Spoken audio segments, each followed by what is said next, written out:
We be fussing, we be screaming, but you the one I wanna lay beside this evening. I'm gonna come back even when I'm leaving. You give good love and I receive it. When you feeling down, I'ma sing to you. That ring on your finger got a ring to it. That's that real love, God-fearing love. It may not be how we dreamed it, but What's it's good? still love. Can we ever sit down? Taylor Ray. Who? Taylor Ray. Who's Taylor Ray? That's your social media your new social media name, Taylor Ray. No. Huh? Who's Taylor Ray? I don't know. That's what I'm gonna call you, Taylor Ray. Was you calling me another woman's name? No. Cause No, I was calling you Taylor Ray. Who's Taylor Ray? I just made it up. I'm gonna look in your phone. Let me find somebody named Taylor Ray on Instagram. We don't do Taylor that. Ray. We don't go You're through each other. You're going to catch these hands. We don't go through each other's phones and all that. I mean, no. Yes, I don't do yours. No, I didn't say I was going to go. I said I'm just going to go through it on your social media. I said just to make sure there ain't no Taylor Ray, because the way that Taylor Ray just flowed off of your tongue. My alter ego's name is Tayshawn. Really? There's Shantae and there's Tayshawn. Huh. I like that little switcheroo. Yeah, they swapped. Shantae is nice. You know, she's cordial. She knows how to handle business. She wears white Air Force Ones. Tayshawn wears black Air Force Ones. I like that little switcheroo. But just so y'all know, we're gonna be talking about code switching today. Yeah, just like I switched right there. Yeah, you switched. That's right. Ashante is in meetings and, is Pastor Ashante. And, she has to go to the school to pick up the boys. Tayshawn thinks she hard. No, Tayshawn is. Tayshawn thinks she rough. Tayshawn. Is that who slapped me earlier today? Yes, that was Tayshawn. Tayshawn. You want to say things and you don't want to give the full context Yeah, we can get to of why he got slapped. We get to the minute, y'all, but I need y'all to go and purchase one of these. Oh yeah, your merch. Yeah, it looks see good. That Black Excellence. What does it say? It says Black Excellence, Black Love. Black Black love. Excellence, Black Love. Excellence, Black Love, all the way around. Just go to the site. It has some fire merch on there. Yeah. MakeMarriageGreatAgain.love. .love. Go It's there. cold. MakeMarriageGreatAgain.love. David, I got your shirt too. Get you a little piece of merch. You know what I mean? Support the brand, rock with the brand. Now, one of the shirts on there, I'm just letting y'all know, we have a sweatshirt, and on the sweatshirt is Julius's infamous line is "Everybody loves a good twerk." Everybody loves a good twerk. We made that into a sweatshirt. Yeah. The design is crazy. The material, you like the material? And it's true. Yeah. I mean, it's most importantly, it's true. Everybody loves a good twerk. One young man was going to buy it, and I said, "Now, bro, I'm not responsible if you wear this out and somebody starts twerking on you." He said, "That's exactly why I want to wear." I said, "I'm trying to make marriage great again, not make the twerk great again." So everybody loves one though. But make marriage great again.love. Yeah. It's some. Yeah. I'm really proud of the designs. Go grab your materials. Piece of merch. Great. Mm-hmm. You can order it in a hoodie. You can order it in a t-shirt. You can order it in a long sleeve t-shirt hoodie. Yeah. Plenty of stuff on there. And our ebook is on there too. Oh, is it? Yes. Yep. Well, it's called Navigating the Marriage Ecosystem. Yeah. It's called Harmony Unveiled. Yeah, Harmony Unveiled. Navigating the marriage ecosystem. ecosystem. So Pastor Ashante and I developed what we call the marriage ecosystem. And this ebook gives you a little peek into the marriage ecosystem.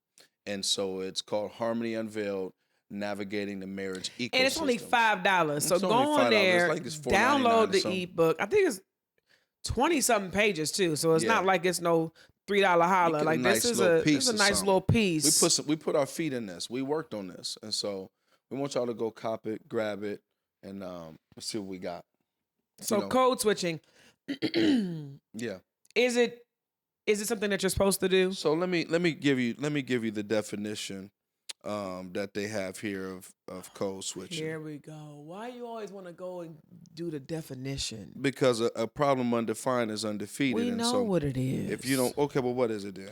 Code switching is when you are in certain spheres of influence, atmospheres, places and spaces, and you basically turn your culture off to fit where you are.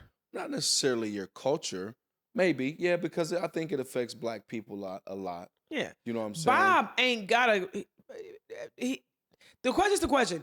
Is Bob what are we calling it? What is it? Code switch. Code switching. I almost said culture So switch. you don't think Is Bob code switching? You don't think white people can code switch?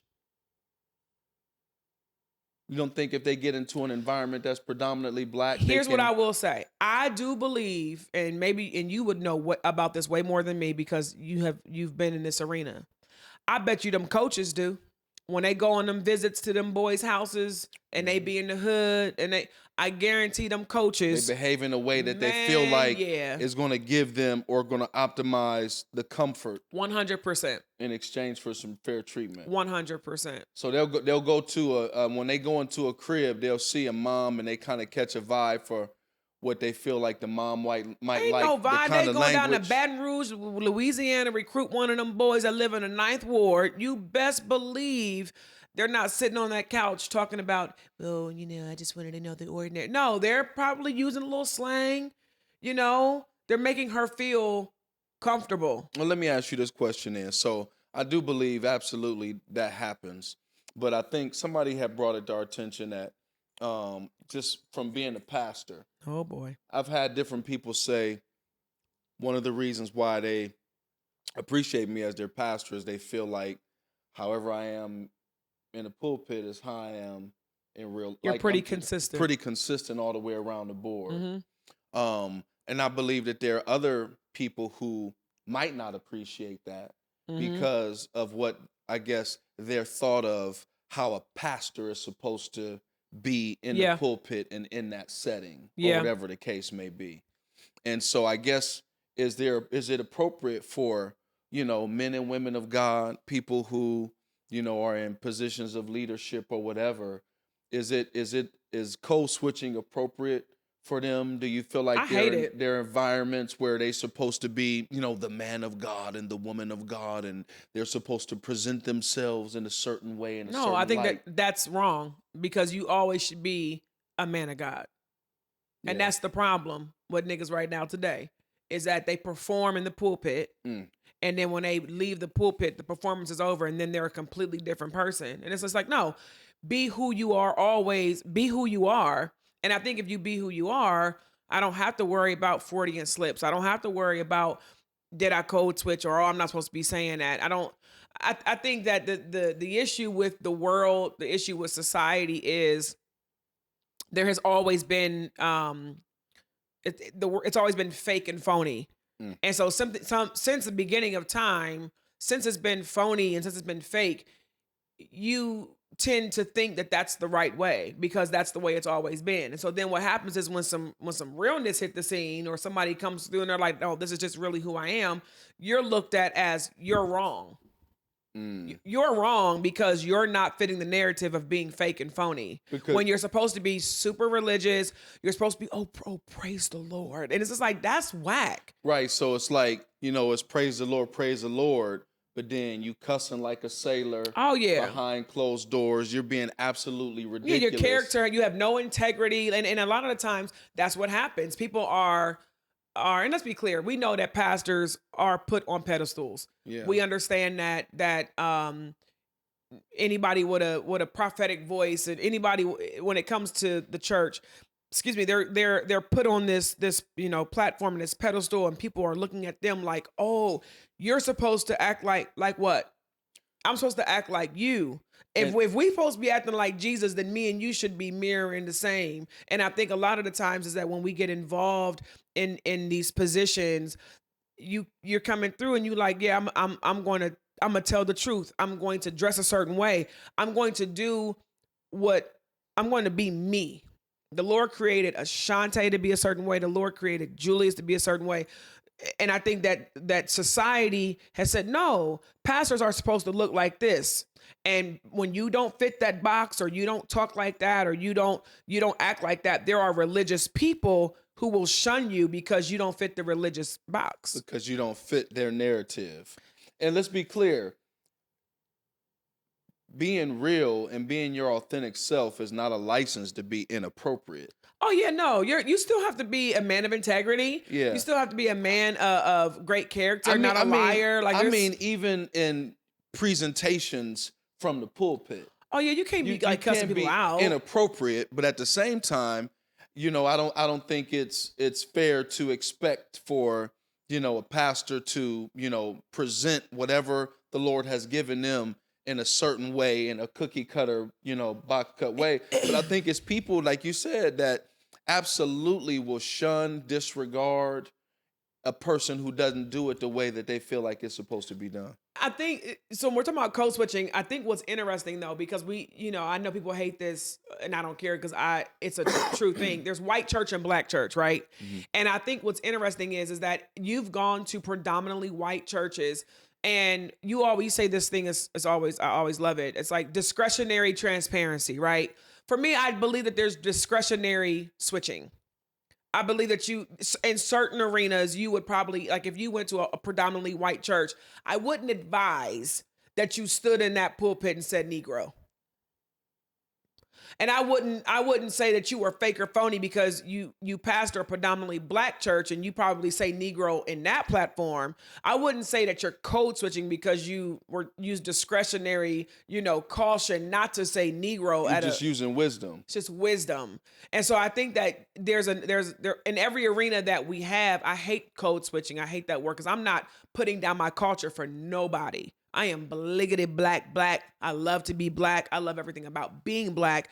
But I do believe that there are situations in where there needs to be more wisdom that's applied and not necessarily code switching. And so I think, a lot of this whole code switching piece came about from, I think it was black people that were being affected.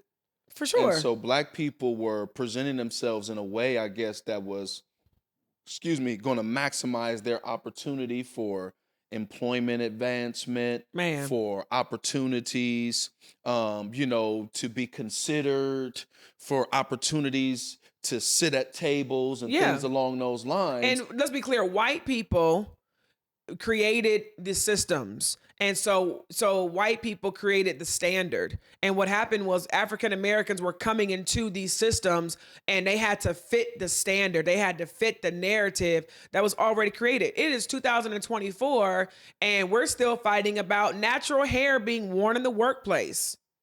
Because for so long we were made to switch.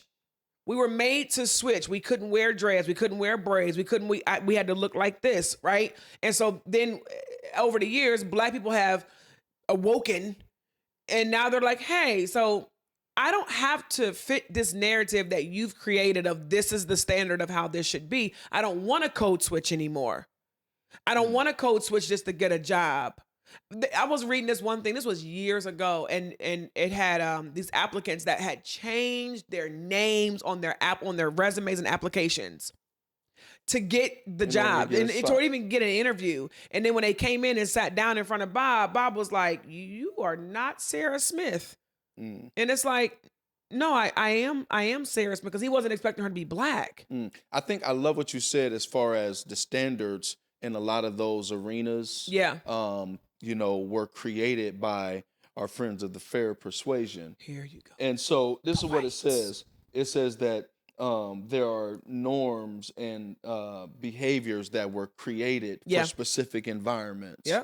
And in a lot of those environments, those quote unquote norms and behaviors were created by those who created the environment. Correct. You know what I'm saying? And so just like in our house, we got specific norms and behaviors that go on in the Lancaster household. Yeah.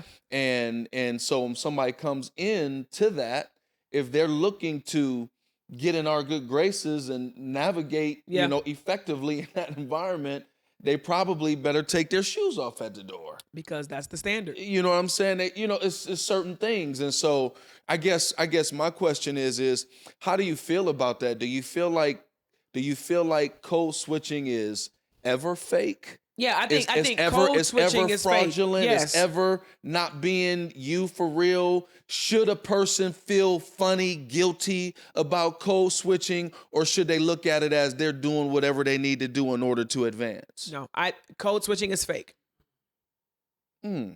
Code switching is fake. We've got to get to. Remember when Colin Kaepernick took the knee and then he got suspended and all this stuff happened, right? And I remember talking to my wonderful aunt, Dr. Doreen Lowry in Philadelphia, and who's an African American studies professor. She's retired now, but it was a conversation basically saying that Black people are not going to unite with him, and they're going to leave him out by himself, and he's going to be the sacrificial lamb. 90% of the NFL is Black. And if 90% of the NFL would have went ahead and been like, nah, we with him, Colin Kaepernick would still be playing football right now. But what happens with code switching is what you just said. The mentality of people is, shoot, I need my job. I gotta. Is there any truth to that? I mean, I'm saying, but just you gotta still stand up for what is right. You still need to stand up for what is right. What is right is I should not have to turn my culture off because I've entered into an arena in a place where I didn't create the standards. Okay, so let me ask you this question then.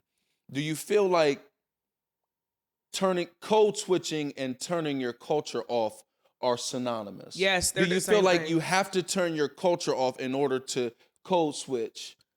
I believe that there's appropriate language when you are on a job interview. Okay. There's appropriate language that I do not believe is code switching. I believe that enunciation is not code switching. I believe in knowing that you should not be saying correct vocabulary. And y'all, I do not believe that has anything to do with code switching. I believe that is just good English. Correct.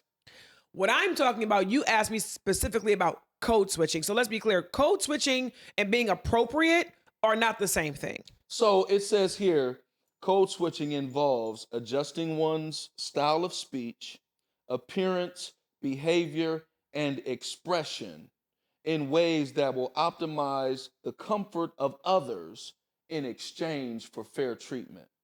So we're talking about the end goal is, the way that I'm reading this is that the end goal of code switching is fair treatment. Which is crazy that you're saying that. I mean, listen to what you just said. I have to change parts of me in order for me to be treated fair. And so what you're saying is because of that, you're saying code switching is wrong. If I have to adjust my style of speech, my appearance, my behavior, my expression in order to be treated fairly, you're saying the person, whoever is doing that, is being fake, or are they seeking fair treatment? No, I think that people. Okay, so let's be clear. When we go to the airport, we're going on vacation. I have airport clothes, right? I'm normally a jogging suit. You may wear a hat, whatever. Those are airport clothes. I'm anti-bonnet in the airport. It has nothing to do with the young lady code switching. I just don't think that's appropriate to leave the house with a bonnet and pajama bottoms because you're getting on a plane. Here's the kicker, though. I do not think that she should be treated unfairly because she has on a bonnet. If she decides to wear the bonnet. But what society has done, what standards and systems have done, is it's taught us to treat her unfairly because she's not gotten with the program. Got you. Okay, so now I don't know if that's a cultural or if that's just lazy. Like, you know what I mean? I don't know if that's, because let's be clear, there's white girls who wear pajamas to the airport too. So I don't know if that's like a cultural thing or. So let me ask you this. You got a person who's going for a job. Yeah. It's a male, black male, has a family that he needs to take care of. And, is qualified for the position that he's going for, but has come to the realization that in this particular environment, this particular corporation, this particular company, there's a certain, style of speech, there's a certain appearance, there's a certain behavior, and there's a certain expression that needs to come forth in order for him to have a chance to ascend the ranks to take care of his family. It happens all of the time. It does. And so my question to you is he being fake if he adjusts his style of speech, appearance, behavior, and expression in a way that could give him, an opportunity to have fair treatment to take care of his family? Is that being fake for him, or is that wisdom? I believe that there are levels to it. And so again, I think that when you're talking about the standard of job interview, when you're talking about the standard of workplace etiquette, like these are things that just are, and they have nothing to do with code switching. Code switching is um when somebody comes and makes an inappropriate joke about black people and you laugh Mm. because everybody in the room is white or your boss is white and they're all laughing and you're forced to chuckle at the joke and it's inappropriate, but you have to code switch so that you're not ruffling feathers. Code switching is there's a potluck and somebody says, "Are you going to bring the collard greens?" And you see what I'm saying? It's almost like I have to be the recipient of things that make me uncomfortable in order to fit in. And you think a person who Needs to doesn't say anything in that instance, Are you they think that's fake? code switching? Yes. It 100%. If you and I are somewhere and somebody of another persuasion cracks a black joke, So let me ask you this question then, since we're talking about this. Our son Zion was at school. which And- shall remain nameless. And, Yes. and he had his hair out, y'all. Right. Zion's Because when you get tender-headed. when you get braids, sometimes you got to let it breathe for a minute. He needed We it to took breathe. his braids out. Yep. It was in its breathing stage. Yes. Couple days, few days, he had the fro. Big old afro. And his principal, who's a white man, said to him, what did his principal say? Hey Zion, man, when you getting your hair braided? I can't wait to see that new design. And what Ashante is So saying Zion is came home and told Zion wanted me to 2-strand twist his hair that night, and I told him I was too tired, and he was like, "But my principal said." I said, "Your principal said what?" He said, "My principal said he really wanted to see my new hair design," and I taught my son in that moment that his principal was lying. And that his principal was being passive aggressive in his communication, and his principal doesn't like his hair wild. in an afro, and so he was indirectly suggesting, because the power of suggestion is powerful. Yep. It's very powerful. He was suggesting that Zion hurry up and get his hair braided because he didn't like that afro. And my 10-year-old son he knew it, so he was pressuring me to 2-strand twist his hair because he based knew off that his principal was communicating that he really didn't prefer him having that And y'all know afro. what I did? I sent him to school with an afro the next day because we ain't switching for nobody. Mm. We don't have to. He's allowed to wear his hair out. He's allowed to have a big afro. His big afro makes you uncomfortable. Oh well, because the system and the standard that's been set is that's unkept, or it's an afro. And so what you're saying is him code switching. If Zion was an adult and he was approached in that manner, him code switching would have been adjusting his behavior in order to make the person who said that to him feel more comfortable. So him code switching in that situation would have been him hurrying up yes, and getting his hair braided to make the other person comfortable. Yeah, That's code switching. Yep. Wow. And So I'm just thinking about this whole code switching piece. and black people have had to do that for a really long time. Again, because we're talking about he who sets the standards and he who sets the systems basically controls the narrative of how that looks, right? Black people have not been in, and this is funny because we're about to go into Black History Month. Black people have not been in those rooms for years, and so now we're coming into these spaces and places, and we're demanding like, nah. So then when it comes to marriage, so we talked about being a pastor. So before we do the marriage piece, the pastor, what would be an example of me code switching as a pastor?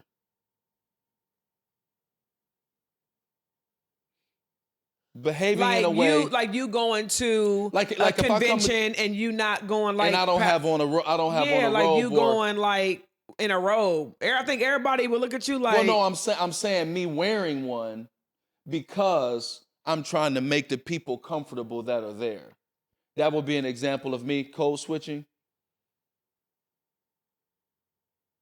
why are you making the people comfortable that are there and not making yourself comfortable? No, I'm asking what I'm asking you, why would you enter into a space or an equation where you're taking the responsibility to make everybody else comfortable and not yourself? That's unselfish, isn't it? Is that the gospel? No. No? That's not, it's not unselfish. Again, sorry, If you weren't reading your text message, It's your baby's mom. You could tap in. and I'm trying to get her the insurance card. Welcome to real life, ladies and gentlemen. Okay. I think that that's a problem. It's like I'm going to lessen myself. I'm going to make myself uncomfortable to make you comfortable. This is not marriage. In marriage, I do that. In marriage, I'm an extrovert. You're an introvert. You're like, okay, I'm going to go to this event, even though that's different. We're talking about so I can be accepted in this room of people, so that they look at me or they accept me. And so, as Pastor Julius, who is a pastor of a bunch of millennials, a very young church. I mean, our freaking average, we got the babies all the way up. The oldest person might be 60 years old. And so now you get invited to a convention and everybody in there has on a robe. And what you're saying is that now they didn't ask you to wear a robe. Me code switching would be me wearing a robe on purpose to make them comfortable, even though they didn't ask you to. You're asking me, like, Is if I that wear an a robe, example of code I would say switching? yeah. Now, if they tell you, like, this is the dress code is a black tie with a white shirt, well, then no, that's the dress code. That's following the rules. That's following the rules. Code switching for me is you put down who you are. So I feel like code switching is like adhering to kind of like unwritten standards and rules that are there in order to survive, in order to make them comfortable. Because again, if it's written out what's supposed to happen, I don't know if that's code switching. That's following instructions.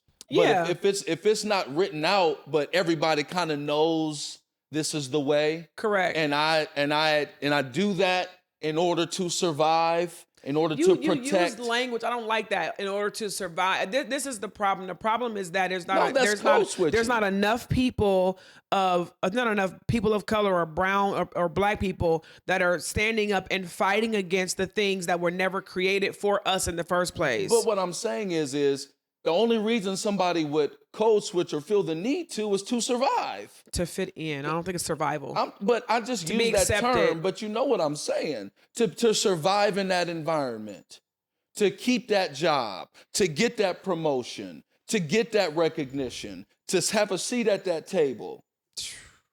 That's why anybody would do it, because if none of those things were at stake, what would be the need to code switch? There's always advancement, opportunity, enhancement at stake. That right there is what makes my skin crawl. Is the dangling carrot. Like, if you want to advance, you'll conform. Yeah. Mm-hmm. And let me tell you something. There are a lot of us, African Americans, being taught to conform, to code switch, in order to finally get seats at tables, and in order to be able to get advancement, and in order to be able to do certain things, because not everybody looks at code switching as a negative. There's a sect of people who believe that it's wisdom. I believe that you can use wisdom without having to lay down who you are. I believe, like, again, there's workplace etiquette. There's interview etiquette. There's wisdom in how you should be moving through life. For me, that has nothing to do with me laying down who I am to go into a room and then picking her back up when I leave. So you're saying compromising what you do is not necessarily diminishing who you are? Say it again.